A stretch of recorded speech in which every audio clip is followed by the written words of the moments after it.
بسم اللہ الرحمن الرحیم۔ السلام علیکم ورحمۃ اللہ وبرکاتہ۔ اللہم صلی علی سیدنا و مولانا محمد وعلی آلہ وصحبہ وبارک وسلم۔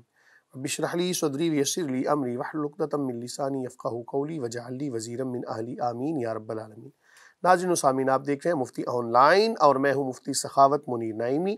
میرے ساتھ موجود ہیں جناب محترم قاری عطاء المنان صاحب، ان کے ساتھ موجود ہیں جناب محترم قاری محمد ارشد تہامی صاحب۔ ہمیشہ کی طرح آپ کی خدمت میں حاضر ہیں جناب، آپ کے جمیع سوالات کے جوابات لے کر۔ پروگرام کا باقاعدہ آغاز ہم تلاوت کلام پاک سے کریں گے۔ تلاوت قرآن پاک کرتے ہیں جناب قاری عطاء المنان صاحب۔ اعوذ باللہ من الشیطان الرجیم، بسم اللہ الرحمن الرحیم۔ ام کنتم شہداء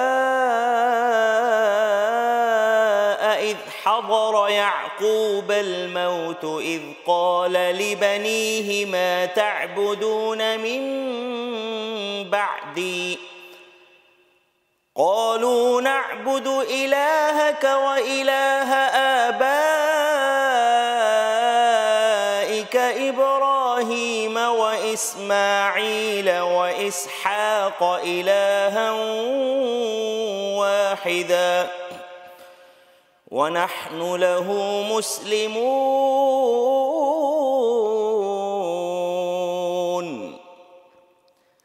تلك أمة قد خلت لها ما كسبت ولكم ما كسبتم ولا تسألون عما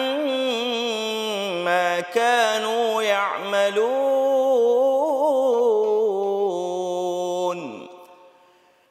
وقالوا كونوا هودا أو نصارى تهتدوا قل بل ملة إبراهيم حنيفا وما كان من المشركين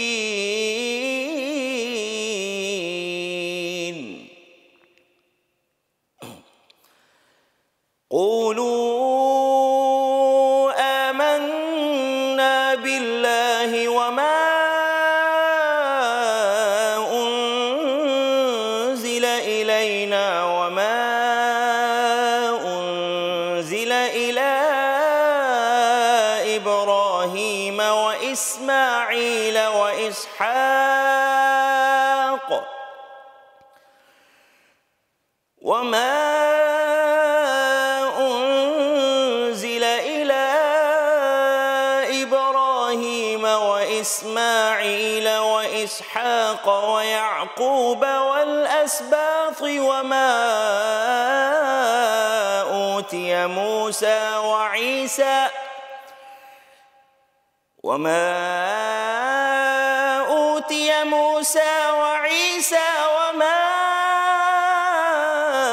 أوتي النبيون من ربهم لا نفرق بين أحد منهم ونحن له مسلمون صدق اللہ العظیم۔ جزاک اللہ، ماشاء اللہ۔ احباب ذی وقار، آپ نے آیات بینات تلاوت سماعت کی۔ یہ سورہ بقرہ کی آیات ہیں، آیت نمبر 133 سے لے کر قاری صاحب نے آج 136 تک تلاوت کی۔ مفہوم سماعت کیجئے۔ خالق کائنات نے فرمایا، بھلا کیا تم اس وقت موجود تھے جب آ پہنچی یعقوب علیہ السلام کو موت، جبکہ پوچھا اس نے اپنے بیٹوں سے کہ تم کس کی عبادت کرو گے میرے انتقال کر جانے کے بعد؟ انہوں نے عرض کی، ہم عبادت کریں گے آپ کے خدا کی اور آپ کے بزرگوں ابراہیم اور اسماعیل اور اسحاق علیہم السلام کے خدا کی، جو خدائے وحدہ لا شریک ہے، اور ہم اسی کے فرما بردار رہیں گے۔ یہ ایک جماعت تھی جو گزر چکی، انہیں فائدہ دے گا جو نیک عمل انہوں نے کمایا، اور تمہیں نفع دیں گے جو نیک اعمال تم نے کمائے، اور نہ پوچھے جاؤ گے تم اس سے جو وہ کیا کرتے تھے۔ اور یہودی کہتے ہیں یہودی بن جاؤ، عیسائی کہتے ہیں عیسائی بن جاؤ، تب ہدایت پالو گے۔ آپ فرمائیے میرا دین تو دین ابراہیم علیہ السلام ہے جو باطل سے منہ موڑنے والا حق پسند تھا اور وہ نہیں تھا شرک کرنے والوں سے۔ کہہ دو ہم ایمان لائے ہیں اللہ پر اور اس پر جو نازل کیا گیا ہماری طرف اور جو اتارا گیا ابراہیم اور اسماعیل اور اسحاق اور یعقوب علیہم السلام اور ان کی اولاد کی طرف، اور جو عطا کیا گیا موسیٰ علیہ السلام اور عیسیٰ علیہ السلام کو، اور جو عنایت کیا گیا دوسرے نبیوں کو ان کے رب کی طرف سے۔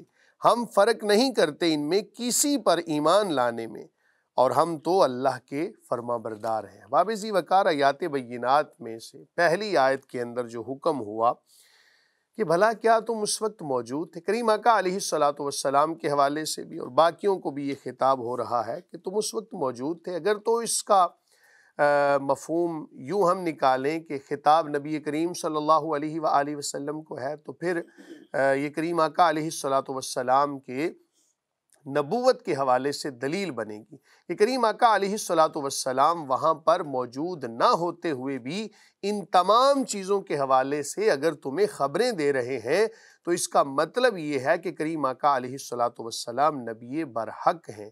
ایک بندہ وہاں پر موجود نہ ہو تب بھی تمہیں اس کے حوالے سے خبریں دے رہا ہے، تو اس سے یقینی طور پر تمہیں مان لینا چاہیے کہ کریم آقا علیہ السلام اللہ تعالیٰ کے رسول ہیں اور خاتم النبیین ہیں۔ اس کے بعد ایک یہاں پر جملہ یہاں پہ بولا گیا، حکم ارشاد ہوا کہ الہ آبائک ابراہیم۔ یہاں پر جو یہ لفظ ہے نا آبائک، اس کو آپ نے یاد رکھنا ہے، کیونکہ اگر اس قانون کو آپ یاد رکھیں گے تو آگے آنے والے بہت سارے مسائل کو آپ سمجھ جائیں گے۔ لفظ اب جو ہوتا ہے نا الف اور با، اس کا اطلاق بزرگوں پر ہوتا ہے جو بڑے بزرگ ہوتے ہیں۔ مثلا کسی بندے کے حوالے سے لفظ اب بول کر اس کے چچا کو بھی مراد لیا جاتا ہے، اس کے دادا کو بھی مراد لیا جاتا ہے، تایا کو بھی مراد لیا جاتا ہے۔ دیکھیں اس میں بالکل واضح ہے کہ آبائی کا ابراہیم و اسماعیل و اسحاق الہ واحدہ، تو اس میں یہ جو جتنے بھی انبیاء ہیں ان کا تعلق یا تو چچا ہونے کے لحاظ سے ہے یا دادا ہونے کے لحاظ سے، تو اس سے آپ نے اس مسئلے کو یاد رکھنا ہے۔ آگے جا کے پھر جہاں ہم حضرت ابراہیم علیہ السلام کے حوالے سے چیزیں پڑھیں گے اس میں آپ کو یہ لفظ کام آئے گا۔ اس کے بعد فرمایا وَنَحْنُ لَهُ مُسْلِمُونَ، ہم اسی کے فرما بردار رہیں گے۔ مسلمان وہی ہوتا ہے کہ جو عبادت کے حوالے سے اللہ تعالیٰ کے حضور ہی اپنی جبین نیاز کو جھکاتا ہے۔ یاد رکھیں عبادت اور چیز ہے، ادب اور چیز ہے۔ عبادت کے حوالے سے اللہ رب العالمین کے ساتھ کوئی بندہ کسی کو شریک ٹھہراتا ہے دائرہ اسلام سے خارج ہے، پکا مشرک ہے۔ لیکن جہاں ادب کی بات آتی ہے تو اللہ تعالیٰ جس ہستی کے حوالے سے ادب کا حکم فرمائے اس کا ادب کرنا بھی ہمارے اوپر لازم ہے۔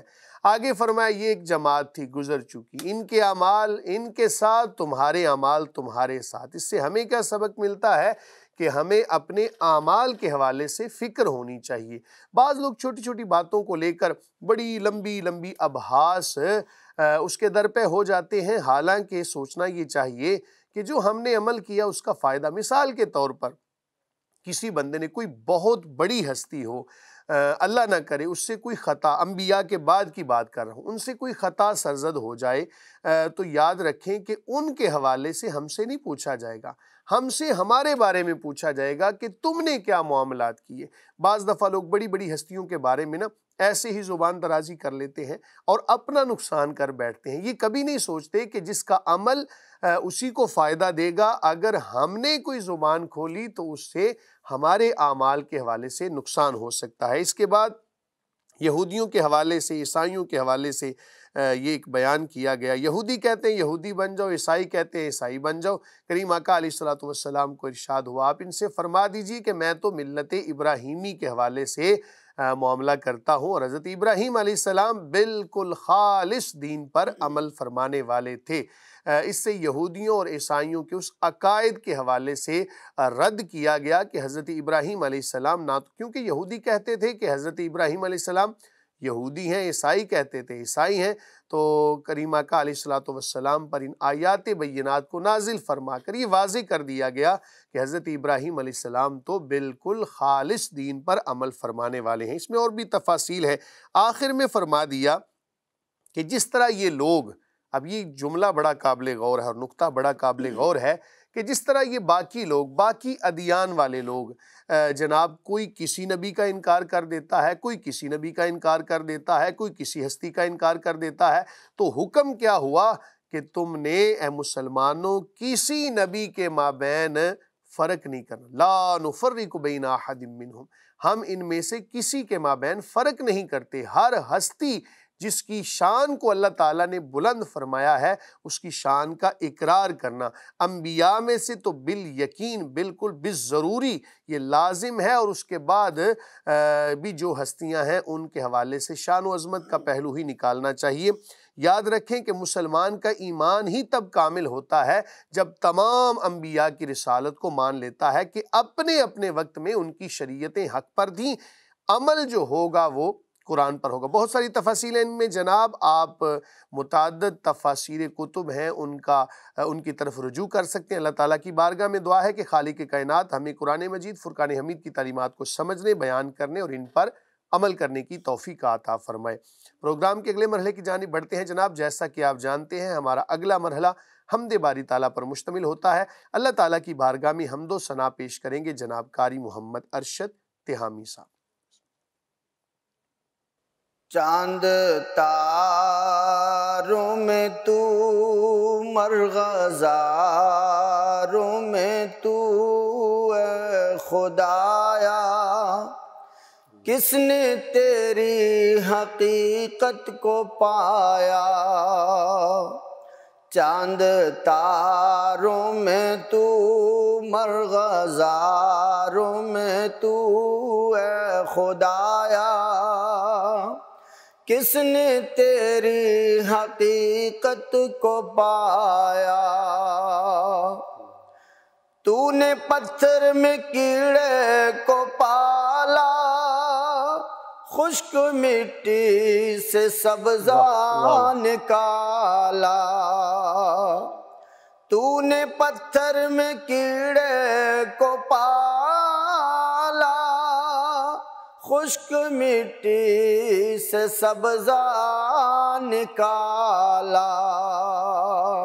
سارے جگ میں کہیں تیرا ثانی نہیں ہے خدایا،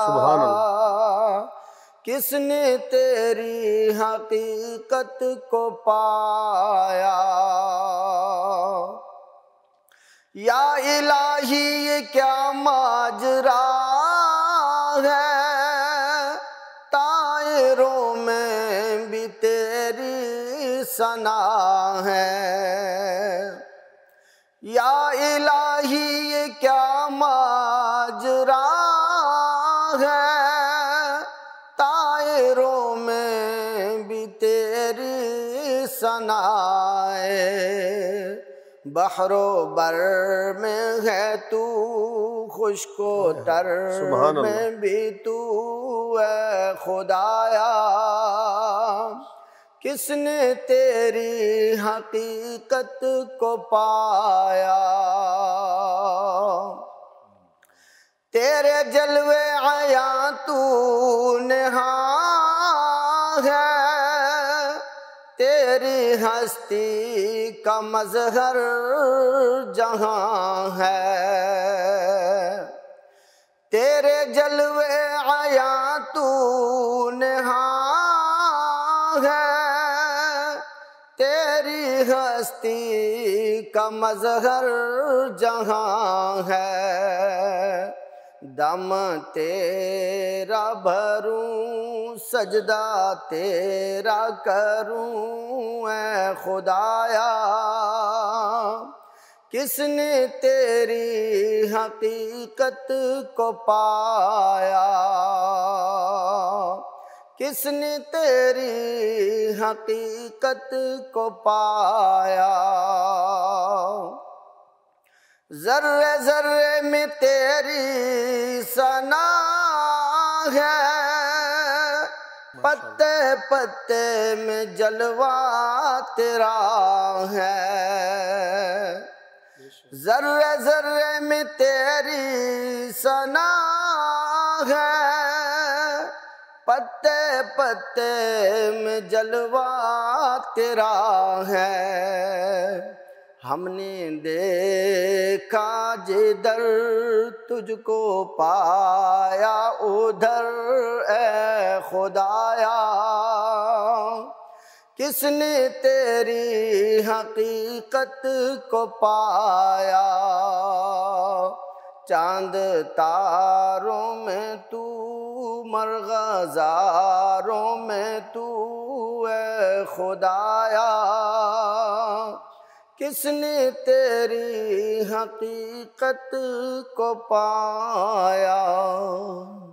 ماشاءاللہ، جزاک اللہ، جزاکم اللہ خیر۔ احباب ذی وقار، حمد باری تعالیٰ آپ نے سماعت کی۔ اللہ تعالیٰ کی معرفت، یاد رکھیں کہ اللہ تعالیٰ کی ذات کا عالم کوئی نہیں ہوتا، اللہ تعالیٰ کی ذات کی معرفت ہوتی ہے۔ کیوں کہ علم اس چیز کا آتا ہے کہ جس کا احاطہ کیا جا سکے، اور اللہ تعالیٰ کی ذات کا احاطہ ممکن نہیں ہے۔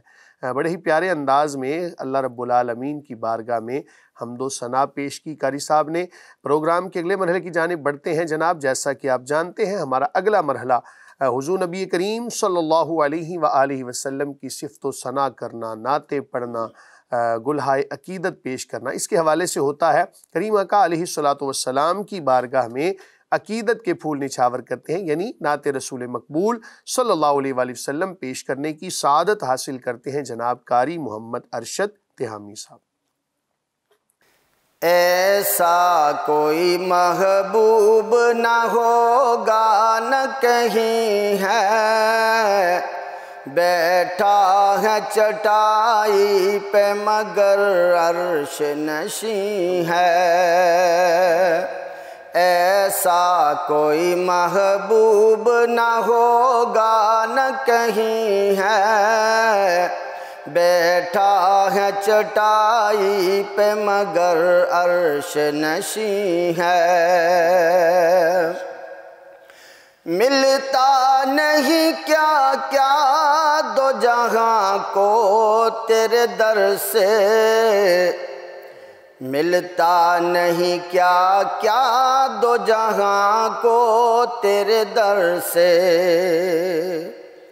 ملتا نہیں کیا کیا دو جہاں کو تیرے در سے، ایک لفظ نہیں ہے جو تیرے لب پہ نہیں ہے، ایک لفظ نہیں ہے جو تیرے لب پہ نہیں ہے، بیٹھا ہے چٹائی پہ مگر عرش نشیں ہے، تو چاہے تو ہر شب ہو مثال شب اسرا، تو چاہے تو ہر شب ہو مثال شب اسرا، تو چاہے تو ہر شب ہو مثال شب اسرا، تیرے لیے دو چار قدم عرش بری ہے، تیرے لیے دو چار قدم عرش بری ہے، بیٹھا ہے چٹائی پہ مگر عرش نشیں ہے، ہر ایک کو میسر کہاں اس در کی غلامی، ہر ایک کو میسر کہاں اس در کی غلامی، ہر ایک کو میسر کہاں اس در کی غلامی، اس در کا تو دربان بھی جبریل امی ہے، اس در کا تو دربان بھی جبریل امی ہے، بیٹھا ہے چٹائی پہ مگر عرش نشیں ہے، رکتے ہی یہیں آ کے قدم اہل نظر کے، رکتے ہی یہیں آ کے قدم اہل نظر کے، رکتے ہی یہیں آ کے قدم اہل نظر کے، اس کوچ سے آگے نہ زماں ہے نہ زمیں ہے، اس کوچ سے آگے نہ زماں ہے نہ زمیں ہے، بیٹھا ہے چٹائی پہ مگر عرش نشیں ہے۔ اے شاہ زماں اب تو زیارت کا شرف دے، اے شاہ زماں اب تو زیارت کا شرف دے، اے شاہ زماں اب تو زیارت کا شرف دے، بے چین ہیں آنکھیں میری بے تاب جبیں ہیں، بے چین ہیں آنکھیں میری بے تاب جبیں ہیں، بیٹھا ہے چٹائی پہ مگر عرش نشیں ہے، بیٹھا ہے چٹائی پہ مگر عرش نشیں ہے، دل گریہ کنا اور نظر سوئے مدینہ، دل گریہ کنا اور نظر سوئے مدینہ،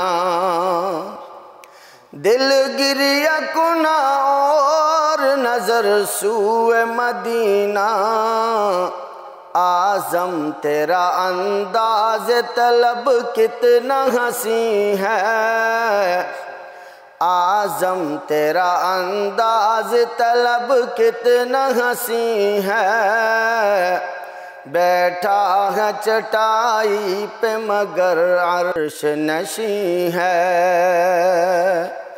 ایسا کوئی محبوب نہ ہوگا نہ کہیں ہے، بیٹھا ہے چٹائی پہ مگر عرش نشیں ہے۔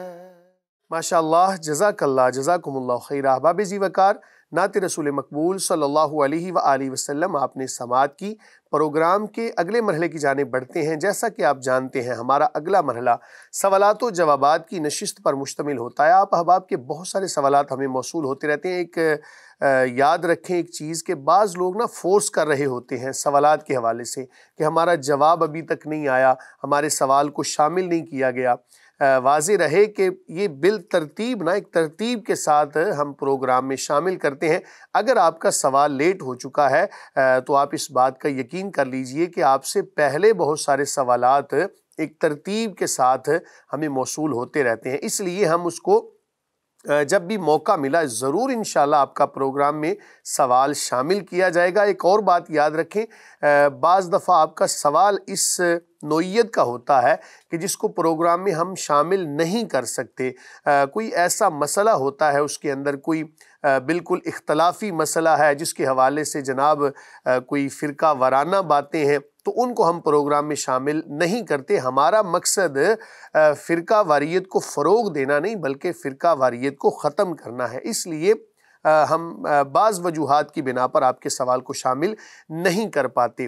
تو آج کے سوالات کی جانب بڑھتے ہیں۔ قاری صاحب کون سے آج کے سوالات موصول ہوئے؟ جی مفتی صاحب، ایک بہن سوال کرتی ہیں کہ میرے میاں مجھے بہت تنگ کرتے ہیں کہ میں دوسری شادی کروں گا۔ ہمارے ماشاءاللہ سے 4 بچے ہیں، چھوٹے چھوٹے، ہمارے تعلقات ٹھیک نہیں ہیں۔ میرے میاں کو 6 ماہ تک کوئی فکر نہیں ہوتی، اس لیے میں دوسری شادی کی اجازت نہیں دیتی۔ میرا دل نہیں مانتا تو کیا میں گناہ گار ہوں؟ میاں بیوی بچوں کے پاس نہیں بیٹھتے، بس الگ کمرے میں فون پر لگے رہتے ہیں، رہنمائی فرما دیں۔ بسم اللہ الرحمن الرحیم۔ بہت ساری خواتین کا یہ مسئلہ ہے اور بہت سارے مردوں کا بھی یہ مسئلہ ہے۔ جب شریعت کے احکامات کے حوالے سے آگاہی نہیں ہوگی تو اس قسم کے مسائل سے دوچار ہونا عام بات ہے۔ یاد رکھیں کہ مرد کو اپنی ذمہ داریوں کو پورا کرنا لازم ہے، اور خاتون کے حوالے سے یہ ہونا چاہیے کہ وہ اپنی ذمہ داریوں کو پورا کرے۔ جب ہم اپنی ذمہ داریوں کو ایک دوسرے پہ ڈالتے ہیں نا اور اپنے حقوق مانگنے کے حوالے سے جنگ کرتے ہیں، تب معاملات خراب ہوتے ہیں۔ بعض دفعہ ایک حق کسی کا بنتا ہوتا ہے، لیکن اس کو وصول کرنے کے لیے کوئی ضروری نہیں کہ جناب کوئی جبر کا پہلو ہی نکالیں تب جا کے ہم اپنے حق کو وصول کریں۔ ہمارے ہاں یہ ایک بڑی عام بات ہے کہ ہم حقوق کی جنگ تو کرتے ہیں لیکن فرائض کی جنگ کبھی نہیں سنی ہوگی جناب۔ ہر بندہ اگر اپنے فرائض کو پورا کر لے تو دنیا یقین مانے کہ ایک جنت کا سما پیش کرے۔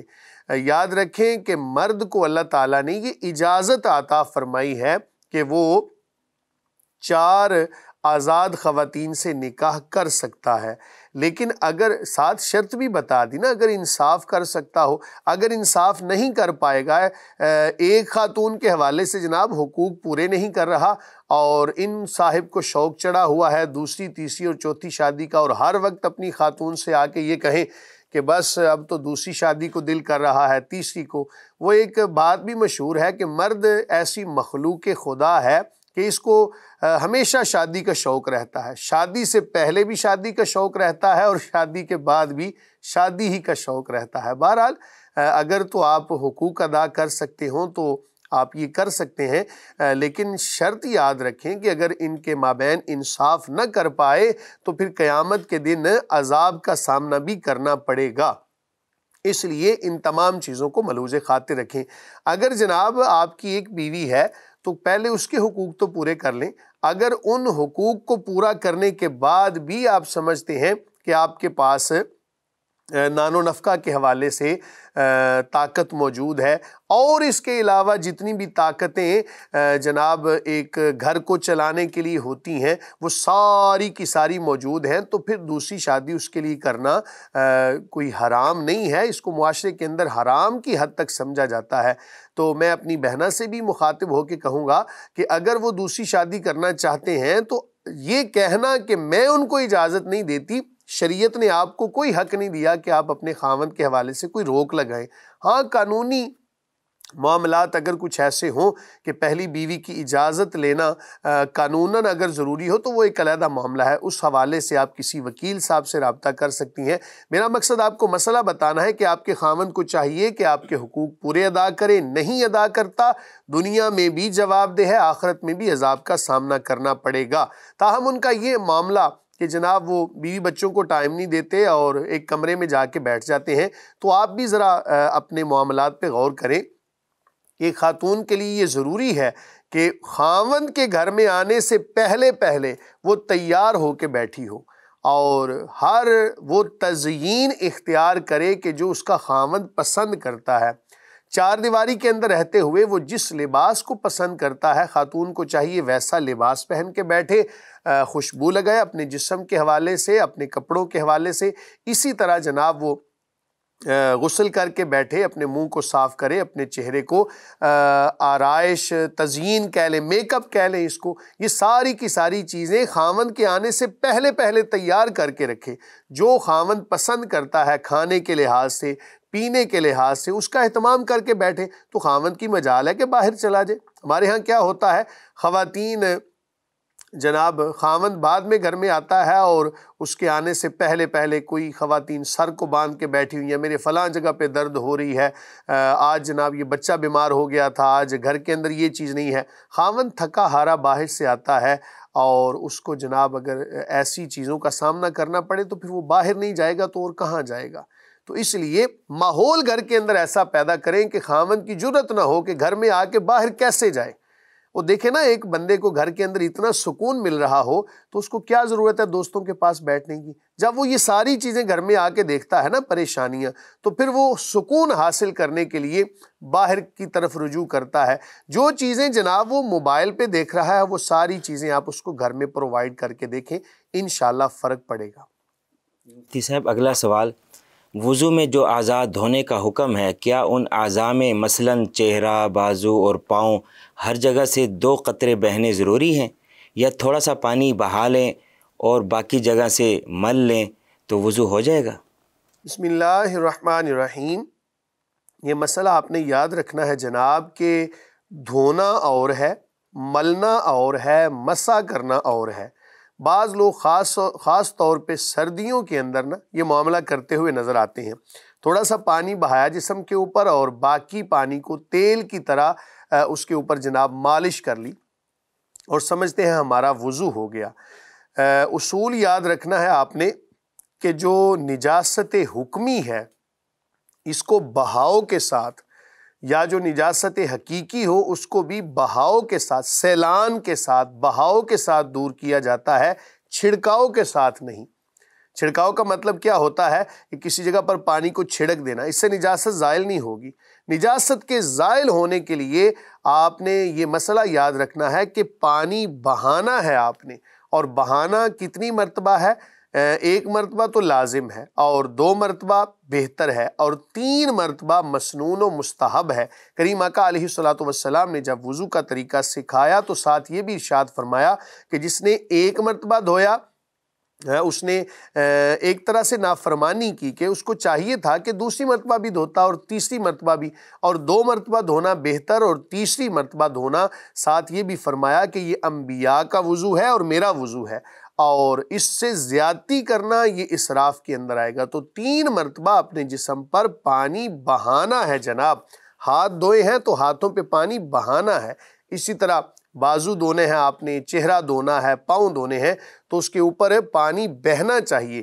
یہ جو آپ نے یہاں پر کہا نا کہ کیا 2 قطرے، اگر تو پانی کی قلت ہو، آپ کے پاس پانی ہے ہی بالکل تھوڑا، تو پھر کم از کم 3 قطروں کا اس جسم کے عضو سے جو ہے وہ گر جانا یہ لازم ہے۔ اگر اتنا پانی بھی نہیں نیچے گرا تو اس کو ہم دھونے والا معاملہ نہیں کہیں گے، ہم کہیں گے کہ اس نے پانی کو اوپر مل لیا ہے۔ اسی وجہ سے یاد رکھیں کہ باقی اعضائے وضو جو ہے ان کو 3 مرتبہ دھونا، اور مسح کے حوالے سے کیا کہا جاتا ہے کہ مسح 1 مرتبہ کرنا ہے، مسح کو 3 مرتبہ نہیں کرنا۔ کیوں کہ جب آپ 3 مرتبہ اپنے ہاتھ کو بھگو کر تو ترتیب کے ساتھ اپنے سر کے اوپر مسح کریں گے تو عین ممکن ہے کہ پانی اتنا لگ جائے جو دھونے کے حکم میں آتا ہو۔ اس لیے مسح 1 مرتبہ کرنا ہے اور دھونا اعضاء کو 3 مرتبہ ہے۔ واللہ تعالی عالم بالصواب۔ جی مفتی صاحب، اگلا سوال ایک بھائی یہ پوچھ رہے ہیں کہ مکمل نماز کا طریقہ سمجھا دیں، امام صاحب اور پیچھے مقتدی کے کس طرح ادا کرے گا؟ کیا فرض نماز میں پیچھے مقتدی بھی امام کے ساتھ اللہ اکبر کرے گا؟ مہربانی فرما کر رہنمائی فرمائیں۔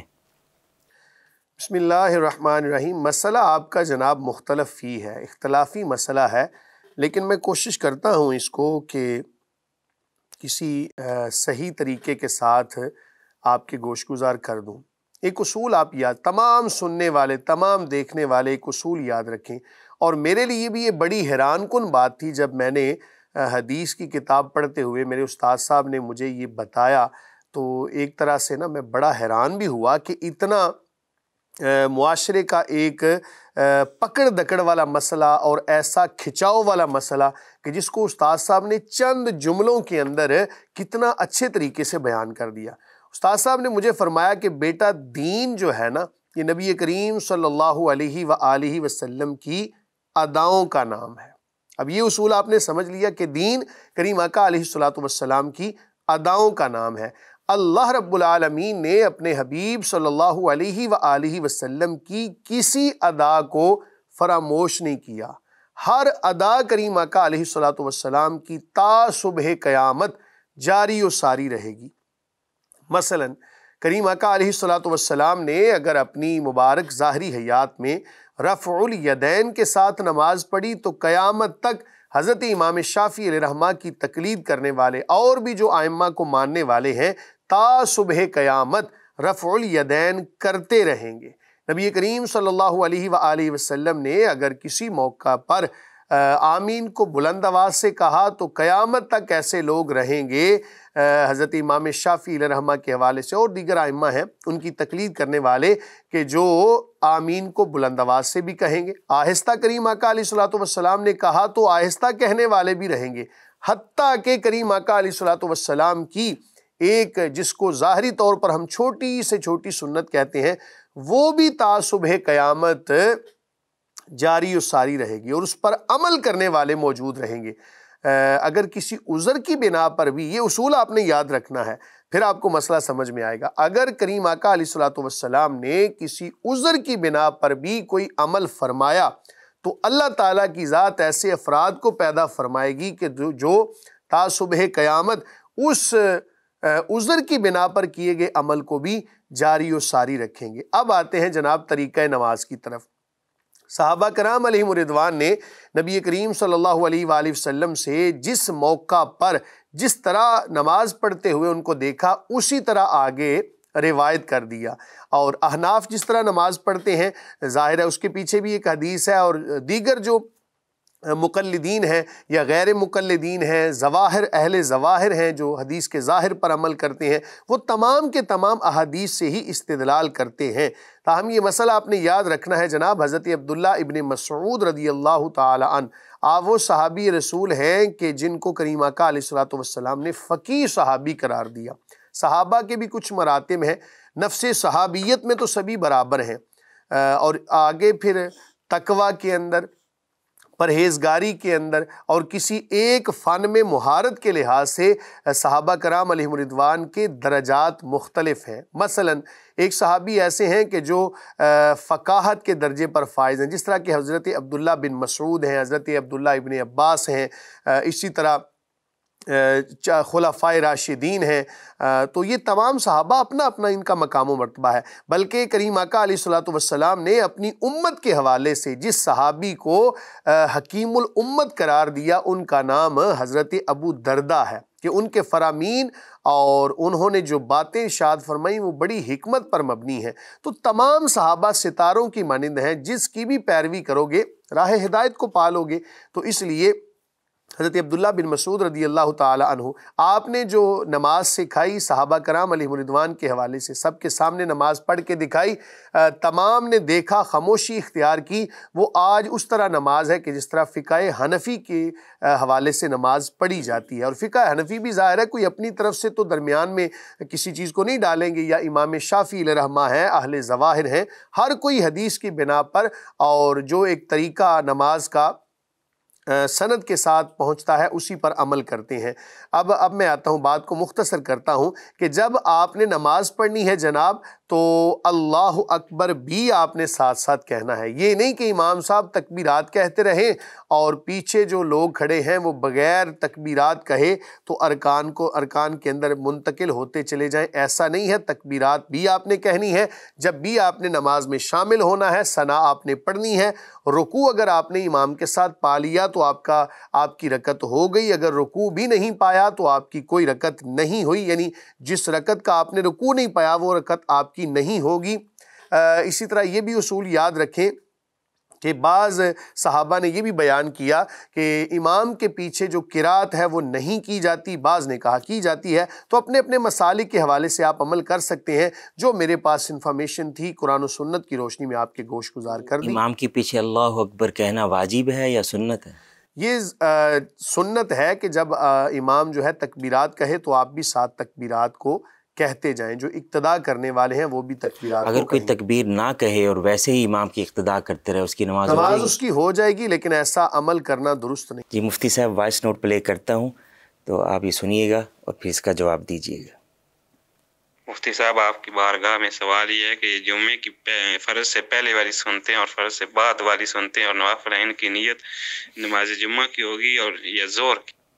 جی مفتی صاحب یہ پوچھ رہے ہیں کہ جمعہ سے پہلے کی سنتیں اور بعد والی سنتیں، ان کی جو نیت ہے یہ جمعے کی نیت سے کریں گے یا نماز ظہر کی نیت سے؟ بسم اللہ الرحمن الرحیم۔ پہلی بات تو جناب یہ کہ آپ نے جو کہا کہ آپ کی بارگاہ میں سوال ہے، مفتی صاحب کی بارگاہ میں، تو یہ جملہ کوئی مجھے اپنے حوالے سے کوئی غیر مناسب لگ رہا ہے۔ ہم تو عام سے بندے ہیں، اللہ تعالیٰ اپنا کرم فرما دے ہمارے اوپر، ہماری بخشش فرما دے، ہماری خطاؤں سے درگزر فرمائے، یہی ایک سعادت مندی ہوگی ہمارے لیے۔ تو کچھ الفاظ ایسے ہیں کہ جو کچھ ہستیوں کے ساتھ ہی خاص کرنا زیادہ بہتر ہوتا ہے، تو آپ مجھے ویسے کہہ دیں مفتی صاحب سے یا سخاوت بھائی سے، تو یہ میرے لیے زیادہ بہتر بات ہوگی۔ بہرحال جہاں تک آپ کے سوال کا تعلق ہے کہ جناب جمعہ پڑھنے کے لیے نمازی نکلا تو وہ کیا ظہر کی نیت سے سنتیں ادا کرے گا یا کہ جمعہ کے لیے؟ تو یاد رکھیں جب آپ نے ایک نماز پڑھنی ہے تو اس میں آپ نے ایک ہی نیت کرنی ہے، یہ نہیں کہ جناب آپ نماز پڑھ رہے ہوں اور جمعہ کی نیت بھی اس کے اندر ہو، ظہر کی نیت بھی ہو، تو کون سی نماز آپ پڑھ رہے ہوں گے؟ اس لیے جب آپ نے جمعہ پڑھنا ہے تو یقین کے ساتھ جمعہ پڑھنا ہے کہ یہ میں جمعہ کی رکعت ادا کر رہا ہوں، اور اگر ظہر پڑھنی ہے تو بالیقین ظہر ہی پڑھنی ہے۔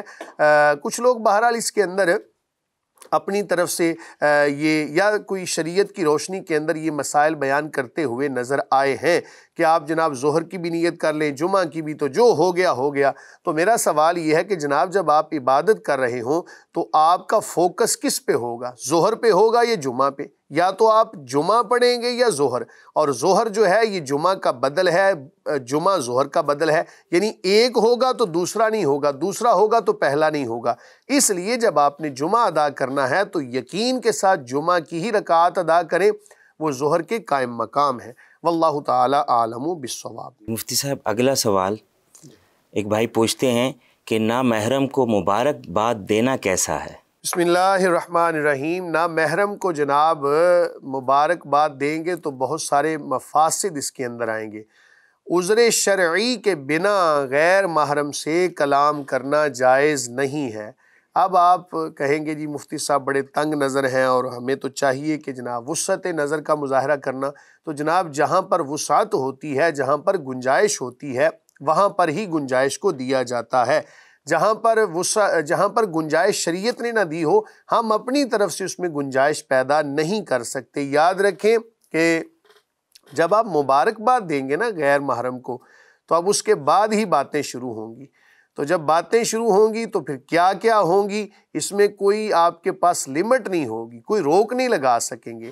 تو اس لیے خاتون کو بھی حکم ہے کہ جب کسی غیر محرم سے بامر مجبوری بات کرنا پڑ جائے تو سخت لہجے کے اندر بات کرے، لہجہ سخت ہو لیکن ادب بھی ہو۔ اب اس کو مینیج کرنا ہے خواتین نے۔ اب وہ کیسے مینیج کرتی ہیں؟ یاد رکھیں کہ ایک باپ کو، ایک بھائی کو، ایک شوہر کو اپنی ازواج اور اپنی بیٹی اور اپنی خواتین کے حوالے سے یہ تعلیم دینا لازم ہے کہ جب آپ نے باہر نکلنا ہے تو آپ کو بہت ساری چیزوں کا سامنا کرنا پڑے گا، جن میں سے ایک سلام کرنا ہے، آپ کو مبارکباد دینے کے حوالے سے اور بہت ساری چیزیں۔ تو ان تمام چیزوں کے حوالے سے جو گھر کے سربراہ ہیں ان کو چاہیے کہ اپنی ماتحت خواتین کو تعلیم سے آراستہ کریں۔ اور وہ تعلیم کیا ہے کہ جب غیر محرم سے کلام کرنا پڑے، لہجہ سخت ہونا چاہیے۔ ہمارے ہاں الٹا ہی کام ہوتا ہے جناب، باہر باتیں کی جائیں تو بڑی، یہ دونوں طرفوں سے ہیں، مردوں کے حوالے سے بھی اور خواتین کے حوالے سے بھی۔ باہر باتیں کریں گے تو بڑی نرم باتیں، اور جب گھر میں آئیں گے تو آسمان سر پہ اٹھا لیں گے جناب، کہیں گے جی یہ نہیں ہوا اور وہ نہیں ہوا۔ اور شاید ہی اپنی بیوی کو کوئی محبت برے الفاظ کسی نے کہے ہوں، لیکن جیسے ہی باہر جائیں گے بہت نرم الفاظ استعمال کریں گے۔ تعلیمات اسلامیہ کے خلاف ہیں، بہرحال مبارکباد دینا جائز نہیں ہے۔ مفتی صاحب اسی سے متعلق یہ بھی سوال بنتا ہے کہ بعض لوگ اداروں میں جاتے ہیں، وہاں پہ نامحرم عورتیں بھی ہوتی ہیں، تو اس کو زور سے السلام علیکم کہتا ہے، تو یہ السلام علیکم کہنا پھر اس نامحرم کا جواب دینا، یہ دونوں چیزیں جائز ہیں؟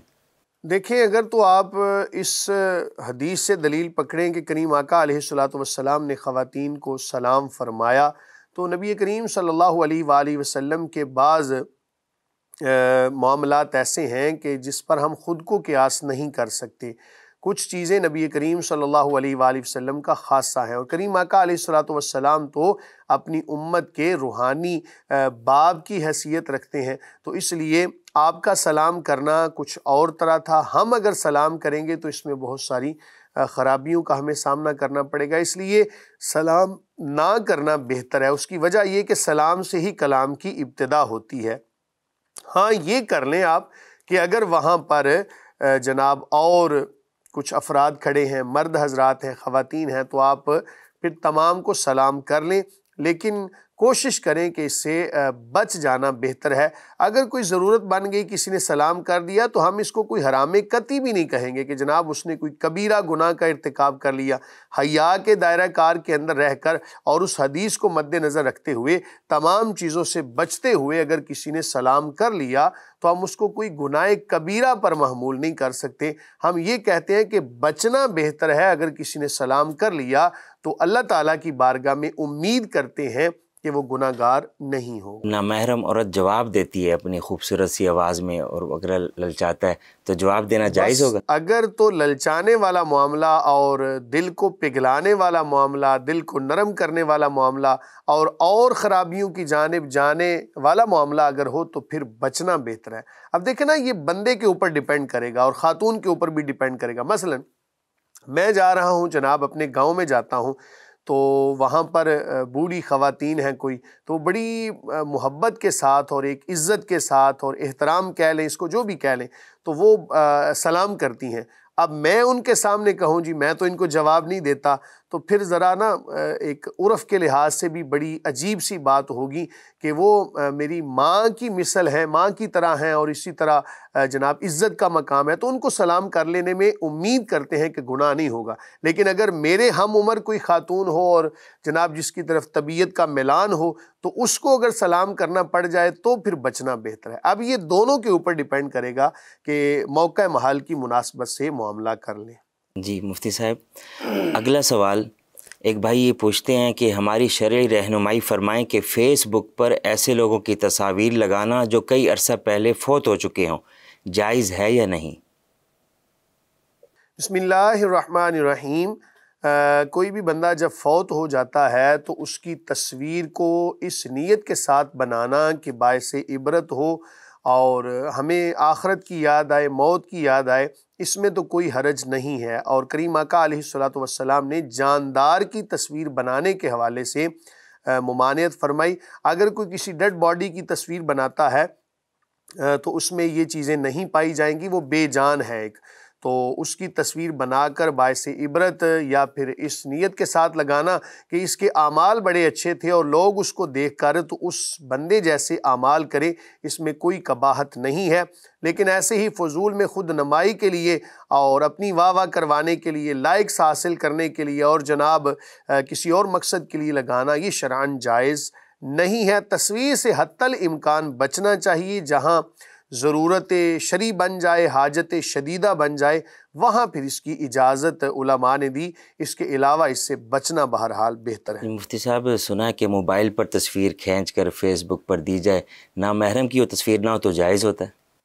دیکھیں، تصویر کے حوالے سے نا بڑی لمبی لمبی ابحاث ہیں۔ ان میں سے ایک بحث یہ بھی ہے کہ پہلے تصویریں بنائی جاتی تھیں پتھروں سے، جناب وہ تراش کے بناتے تھے۔ اس کے بعد جیسے زمانے کے اندر جدت آئی، آلات مختلف ہوتے چلے گئے، تو تصویروں کی حیت بھی مختلف ہوتی چلی گئی۔ پہلے نیگیٹو بناتے تھے، پھر اس سے پازیٹیو بناتے تھے، اور پھر جناب اس کو پرنٹ کرواتے تھے۔ آج کل تو پرنٹ کا زمانہ ہی نہیں رہا۔ آج کل تو زیادہ لوگ، اکثر لوگ جو ہیں وہ جناب تصویریں بنا کے تو سیو کر لیتے ہیں، فیس بک پہ ڈال دیں اور کسی فولڈر کے اندر رکھ لیں، تو یہ تمام جدت کی صورتیں ہیں۔ اس لیے بچنا بہرحال بہتر ہے۔ اس لیے اگر ضرورت بن بھی جائے تو کم از کم کوشش کریں جناب آپ کے آدھے دھڑ کی تصویر بنائیں۔ علماء نے یہ بھی ایک اس کے اندر شک نکالی ہے، اس لیے میں نے کہا کہ اس کے اندر نا بڑی لمبی لمبی ابحاث ہیں، تو اگر ضرورت بن جائے تو آدھے دھڑ کی تصویر بنائیں۔ پورے دھڑ کی تصویر بنانے سے گریز کریں۔ جہاں حاجت شدیدہ بن جائے پھر وہاں امید کرتے ہیں کہ گناہ گار نہیں ہوگا۔ واللہ تعالی عالم بالصواب۔ یہ مفتی صاحب، ایک بھائی کا یہ سوال ہے کہ میں نے اپنی بیوی کو 3 بار طلاق دے دی ہے، اب میں بہت پریشان ہوں، اب میں نے دوبارہ رجوع کرنا ہے، تو اب حلالہ کروانا لازمی ہوگا یا نہیں؟ یہ رہنمائی فرما دیں۔ بسم اللہ الرحمن الرحیم۔ یہ مسئلہ بھی عصر حاضر کا بہت زیادہ پوچھا جانے والا مسئلہ، اور آگاہی نہ ہونے کی بنا پر ایسے مسائل پیدا ہوتے ہیں۔ یاد رکھیں کہ شریعت نے نکاح کا ایک طریقہ وضع فرمایا ہے، اسی طرح طلاق دینے کا بھی ایک طریقہ شریعت نے وضع فرمایا ہے۔ اگر بالفرض کوئی بندہ اپنی بیوی کو طلاق دینا چاہتا ہے تو اس کو چاہیے کہ حیض کی حالت نہ ہو حمل کی حالت نہ ہو اور ایسے طہر کے اندر طلاق دے کہ جس طہر کے اندر اس نے ازدواجی تعلق قائم نہیں کیا، اور ایک طلاق دے کر تو اب بیوی کو چھوڑ دے، عدت پوری کرے اور اس کے ساتھ ہی وہ نکاح سے نکل جائے گی۔ اب اگر زندگی اب دوبارہ دوسری تیسری طلاق اس کو نہیں دینی چاہیے، یہ ہے طلاق کا احسن طریقہ۔ اب اس کا فائدہ کیا ہوگا؟ عدت مکمل ہوئی اور خاتون ایک ہی طلاق کے ساتھ نکاح سے نکل گئی، وہ طلاق عدت گزرنے کے بعد بائن ہو جائے گی۔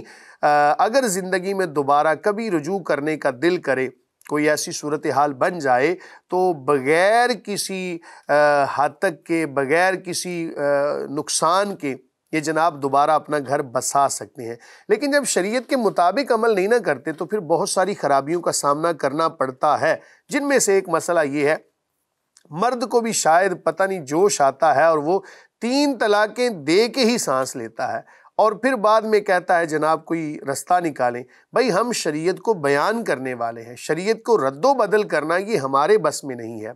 قرآن کہتا ہے کہ جب فَإِن طَلَّقَهَا فَلَا تَحِلُّ لَهُ مِن بَعْدُ حَتَّى تَنكِحَ زَوْجًا غَيْرَهُ، کہ جب مرد نے اپنی بیوی کو تیسری طلاق بھی دے دی، پہلے 2 طلاقوں کا تذکرہ اس مضمون قرآن میں گزر چکا پارہ نمبر 2 کے اندر، اب تیسری طلاق کا تذکرہ آیا تو قرآن نے کہا کہ اگر مرد نے تیسری طلاق بھی دے دی تو اب یہ اس کے اوپر حلال نہیں، حتیٰ تنکیح زوجن غیرہ، یہاں تک کہ یہ جو خاتون ہے یہ کسی اور مرد سے نکاح کرے۔ اب اس میں نا یہاں پہ آ کے معاملہ خراب ہوتا ہے۔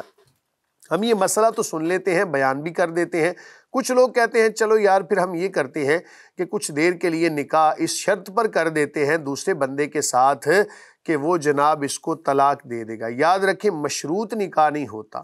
یہ کہنا کہ اتنی دیر کا نکاح کر رہا ہوں، 1 گھنٹے کا، 10 مہینے کا، حتیٰ کہ کوئی بندہ کہے کہ میں 100 سال تک نکاح کر رہا ہوں، تب بھی جائز نہیں ہے، کیونکہ اس کے اندر لمٹ آ گئی۔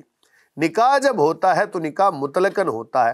یہ قرآن نے ایک صورت بیان کی ہے نا کہ اگر بالفرض ایسا معاملہ بن جائے، بالفرض ایسا معاملہ بن جائے کہ اس نے تیسری طلاق دے دی، اب یہ خاتون آزاد ہے، پہلا مسئلہ آپ نے یہ یاد رکھنا ہے، خاتون آزاد ہے، خاتون جہاں چاہے اپنی مرضی سے اپنا نکاح کر سکتی ہے۔ اب دوسرا خاوند اگر بالفرض فوت ہو جاتا ہے یا وہ طلاق دے دیتا ہے تو پھر وہاں سے عدت پوری کرنے کے بعد خاتون پہلے مرد کے اوپر حلال ہو سکتی ہے، اسے کہا جاتا ہے حلالہ۔ لیکن جو حلالہ سینٹر بنائے ہوتے ہیں اور جناب اس نام کے اوپر کہ جناب ہم یہ سارا معاملہ کرتے ہیں، کریم آقا علیہ الصلوۃ والسلام نے ان کے اوپر لعنت فرمائی ہے، اس لیے جان بوجھ کر ایسا معاملہ نہیں کرنا چاہیے اور اس کو بنیاد بنا کر پھر جناب اسلام کے اوپر بڑی بڑی باتیں کی جاتی ہیں اور کہتے ہیں جی دیکھو خاتون کا کیا قصور تھا کہ اس نے جناب سزا اس کو مل رہی ہے۔ بھائی یہ سزا خاتون کے لیے نہیں، یہ سزا تو مرد کے لیے ہے کہ کوئی بھی مرد اس بات کو گوارا کرے گا کہ اس کی زوجہ محترمہ جناب کسی اور کے پاس جا کے تو یہ ازدواجی تعلق قائم کر کے تو پھر جناب عدت پوری کر کے اس کے پاس، یہ سزا تو مرد کے لیے ہے، خاتون کے لیے سزا نہیں ہے یہ، اور اسلام کے اوپر اس طرح کی باتیں کرنے سے گریز کرنی چاہیے۔ اسلام عین فطرت کے مطابق دین ہے اور اس پر عمل کرنے میں ہی عافیت ہے۔ یاد رکھیں حلالہ جان بوجھ کر کروانا یہ مناسب نہیں ہے۔ اگر کوئی صورت ایسی بن جائے فرضی صورت تو پھر اس میں جواز کی صورت نکلتی ہے کہ دوسرے خاوند کی عدت پوری کرنے کے بعد یہ پہلے خاوند کے اوپر حلال ہو سکتی ہے، اس کے علاوہ سلو کی کوئی گنجائش نہیں ہوتی۔ آپ کے مسئلہ کے اندر بھی اگر آپ نے بالفرض اور میرا یہ آپ کو مشورہ ہے، آپ اپنا مسئلہ لے کے دارالافتاء کے اندر جائیں اور وہاں جا کر اپنی تمام تر چیزوں کو بیان کریں کہ طلاق آپ نے کن الفاظ کے ساتھ دی تھی، اس میں کیا کیا صورتیں تھیں، وقفہ کتنا تھا طلاق کے اندر، ایک ہی لفظ کے اندر آپ نے 3 طلاقیں دی تھیں یا جو بھی صورت تھی آپ جا کے دارالافتاء کے اندر بیان کریں۔ اگر بالفرض 3 طلاقیں ہو چکی تھیں تو پھر جناب سلو کی دوبارہ کوئی گنجائش نہیں ہوتی ہے، نہ تو طلاقیں واپس ہوتی ہیں، نہ ہی طلاق کے عوض کوئی کھانا کھلایا جاتا ہے۔ طلاقیں جب واقع ہوتی ہیں تو ہو جاتی ہیں، اب پھر ان کو واپس نہیں لیا جا سکتا۔ اور اس کے بعد پھر جو صورت آپ کو بتائی ہے اس پر دیکھ لیجیے، اللہ تعالیٰ ہمارے اوپر رحم فرمائے، میں یہی دعا کر سکتا ہوں۔ بہت شکریہ مفتی صاحب، اور آپ سب احباب کا بھی بہت شکریہ جو اپنے سوالات ہمیں بھیجتے ہیں۔ امید ہے مفتی صاحب کے قرآن و سنت کی روشنی میں دیے گئے جوابات سے آپ کو خوب رہنمائی ملی ہوگی۔ سب دیکھنے والوں سے گزارش ہے کسی بھی دینی، شرعی، اخلاقی اور اصلاحی معاملے میں اگر رہنمائی چاہتے ہیں تو مفتی آن لائن میں اپنے سوالات سکرین پر دیے گئے نمبر پر بھیجیں، یا آپ ہمارے سوشل میڈیا کے ذریعے بھی ہم سے رابطہ کر سکتے ہیں۔ آپ سب دیکھنے والے سے گزارش ہے کہ واٹس ایپ پر آپ اپنے سوالات لکھ کر بھیجیے یا وائس نوٹ کے ذریعے بھیجیے۔ کالز ہم ریسیو نہیں کر سکتے۔ آپ کے سوالات کو ہم پروگرام میں شامل کریں گے اور ان کا مکمل شرعی حل بتائیں گے۔ سب دیکھنے والوں کا بہت شکریہ۔ وما علینا الا البلاغ۔